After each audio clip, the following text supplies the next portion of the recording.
Hello everyone, मैं दीपक sir DLC education अड्डा में आप सभी का स्वागत करता हूं और डिस्कस करने वाला हूं एक और प्रॉब्लम जो कि फैक्टर थ्योरम से है। तो फैक्टर थ्योरम के सीरीज में आप हैं और क्लास 9 या 10 के बच्चे आप हैं तो ये वीडियो आपके लिए है। यहाँ पे लिखा हुआ है फाइंड फैक्टर। एग्जाम में ना हमेशा ये इस टाइप के क्वेश्चन रहते ही है फैक्टर निकालने के लिए। तो करना क्या है ना कि हम लोग इसको लिखने वाले हैं फंक्शन ऑफ एक्स, है ना, फंक्शन ऑफ एक्स। तो ये हमारा है फंक्शन ऑफ एक्स। तो देखिए मैं आपको बता रहा हूँ कि इसमें मुझे ट्रायल करनी होगी। ट्रायल करने के लिए मेरा पूरा कॉन्सेंट्रेशन होगा इस कांस्टेंट पे। तो 2 का फैक्टर या तो 1 होगा या तो 2 होगा, है ना। 2 का फैक्टर या तो 1 होगा या तो 2 होगा। मैं पहले इसी दोनों पे ट्राई करके देखूंगा, तो मैं 1 ही पुट कर लेता हूँ, ठीक है ना। तो चलिए मैं 1 पुट कर लेता हूँ, देखता हूँ क्या आता है हमारा। सो लो, ये तो 0 आ गया, 0 आ गया। तो आगे का तो आपको सोचना ही नहीं है। तो करना क्या पड़ता है कि आप इस पे कॉन्सेंट्रेट करेंगे, जो कांस्टेंट टर्म होता है ना उस पे मैंने पूरा फोकस करेंगे और देखेंगे उसका फैक्टर क्या क्या है और उसी को ट्रायल करेंगे। दूसरा नंबर को ट्रायल नहीं करेंगे। दूसरा नंबर को ट्रायल करेंगे तो आप फंस जाएंगे, है ना। तो चलिए कोशिश करेंगे पहले 2 का फैक्टर। अभी नहीं निकलता है 2 के फैक्टर पे तो फिर दूसरा कुछ आप कर सकते हैं। आई होप, मुझे पता है इसी पे फोकस करके ना आपका सारा सवाल बन जाएगा। तो चलिए आप यहाँ पे लिख सकते हैं कि x इज इक्वल टू 1। अभी आप लेट कर लेते हैं, देन क्या हो जाता है, देन ये जो फंक्शन है बिकम्स 0। आप ऐसे भी लिख सकते हैं देन बिकम 0। अभी ऐसा हो गया तो आप लिख सकते हैं x माइनस 1 is equal to 0। Again now आप कह सकते हैं नाउ x माइनस 1 is one factor of fx। आप इतना कह सकते हैं। नाउ अब रही बारी डिवाइड करने की। तो जो बच्चे लोग डिवाइड नहीं सीखे हैं उनको पहले डिवाइड सीखना होगा। डिवाइड यदि आप कर लेंगे तो ही आप इसको आगे बढ़ा सकते हैं। डिवाइड में यदि आपके लिए दिक्कत है तो फिर मैं कुछ नहीं कर सकता। हाँ, थोड़ा सा एक्सप्लेनेशन मैं जरूर दूंगा। जब आप डिवाइड दे रहे होते हैं तो आपका टारगेट होता है जो मैक्सिमम वाला जो है पावर, मैक्सिमम पावर उसको पहले वैनिश करने का, हटाने की कोशिश करते हैं।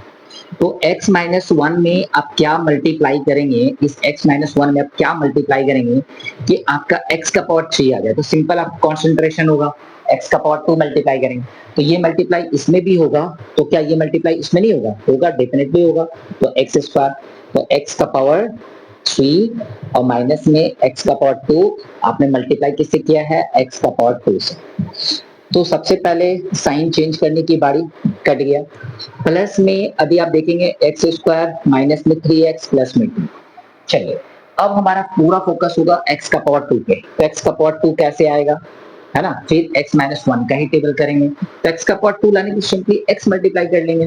तो ये मल्टीप्लाई इसमें होगा तो ये मल्टीप्लाई इसमें भी करना पड़ेगा, यानी x आ जाएगा, यानी एक्स स्क्वायर माइनस में x। सिमिलरली ये प्लस है तो माइनस हो गया, माइनस है तो प्लस है, ये कट गया, यानी कि 1 है। यानी कि आप क्या कह सकते हैं, माइनस 3 में से 1 जाएगा तो माइनस में 2x प्लस में 2। अब आपके पास में है माइनस में। अभी जो आपने दिया था वो केवल प्लस x से दिया था। अब आपको माइनस लाना होगा तो माइनस देना होगा, 2 देना होगा। तो 2x माइनस माइनस प्लस 2, ये प्लस में ये माइनस में कट गया, 0 आ गया। यानी कि आप कह सकते हैं कि x माइनस 1 into x square plus x minus 2 आपका आंसर है। एक चीज पे हमेशा ध्यान रखेंगे, लास्ट में जो आया ना, हो सकता है कि वो भी फैक्टर हो जाए, हो सकता है वो भी फैक्टर हो जाए। जैसे आप देखिए यहाँ पे ध्यान से इसको देखे तो मैं इसको थोड़ा सॉल्व कर रहा हूँ। यहाँ मिडिल ब्रैकेट मुझे यूज करना चाहिए, मैं बिग ब्रैकेट यूज कर रहा हूँ। ओके, सो देखिए तो 2 माइनस 1 पे भी मैं इसको फैक्टर कर दूं, मिडिल टर्म फैक्टर, तो हो जाएगा क्या, मुझे तो लग रहा है हो जाएगा।